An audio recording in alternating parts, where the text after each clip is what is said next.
පොට්ටුවක් ඉදිරියට දාගෙන ඡන්දේ ඉල්ලන්න එකෙක් කෙනා එනවා පිළිලැජ්ජ නැතුව තවමත් අපේ ජනතාවගේ ඡන්දේ ඉල්ලන්න එන්නේ කොහොමද කියලා මට තේරෙන්නේ නැහැ. ශ්‍රී ලංකා නිදහස් පක්ෂයේ නායකයෙක් බවට පත් කෙරුවේ මම මහින්ද රාජපක්ෂව අපි එනකොට සල්ලි නැහැ. පඩි ගෙවන්නවත් මුදල් නැහැ. නමුත් මේගොල්ලෝ හොරකම් කරුවේ කොහොමද? වැඩියෙන්ම පාරවල් හදලා. ඉතින් අපේ මෝඩයෝ කියනවා අනේ මේ දැන් මොනවා වුණත් මේගොල්ලෝ අඩු ගන්න සංවර්ධන කරන පාරවල් හැදුවානේ. පාරට වැය යුතු මුදල වාගේ 5 ගුණයක් වැය කෙරුවා. රුපියල් ලක්ෂණම් වැය වෙන්න ඕනේ ලක්ෂ 5යි පාරට. ආණ්ඩුවෙන් ගෙවනවා ඊටු ලක්ෂ 4 උන්ගේ සාක්කුවල.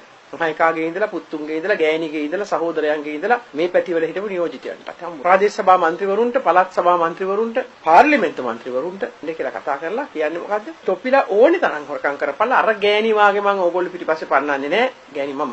ඔක්කොමලා බලහත්කාරයෙන් හොරු බවට පත් කෙරුවා. රටේ සියලුම මුදල් හොරකම් කෙරුවා. රාජපක්ෂලා තව ටිකක් කල් බලේ හිටියානම් මාස 3ක් හිටියානම් රජයේ සේවකයන්ගේ පඩි ගෙවන්නවත් මුදල් තිබුණේ නැහැ. තියලා ගිහිලා තියෙන ණය රුපියල් කෝටි ලක්ෂ 9යි. දැන් ඉතින් අපි වැරදි කරා ඇත්ත වශයෙන්ම මේ සංවර්ධනය රට හදපුවා ඔය ඔක්කොම කරා වගේම ඇමතිවරු ආරක්ෂා කරා උන් කරපු පාඩිකම් බලුකම් මම වැරදි නෑ කියන්නේ මගේ වැරදි තිබුණා වැරදි කරපු අය සමහර ඒවායින් අපි නිදහස් කරා අපි බලපෑම් කරලා ඒක තමයි ඒක වරදක් සමහර අය කරපු වැරදි වලට අපි දඬුවම් කරේ නෑ අපි ඒවා වසන් කරන්න හැදුවා හොරකම වගේම හොරකම වසන් කිරීම අපරාධයක් මම කියනවා බලයේ තියෙන පුද්ගලයා පුරාට වඩා පුරා ආරක්ෂා කරන පුද්ගලයා. ඒ කියන්නේ රාජ්‍ය බලතල පාවිච්චි කරමින් පුරාට රැකවරණය දෙන පුද්ගලයා සදාචාරාත්මක ලෙස වඩා වගකීම් විචිත වෙලා මම ප්‍රකාශ. හිටපු ජනාධිපතිවරයාට ඔහුම පිළිගත්තා ඔහු ෆයිල් හංගපු කතාවක් ඔහු කිව්වා. හිටපු ජනාධිපතිවරයා කෙලෙත් ඒ දේද?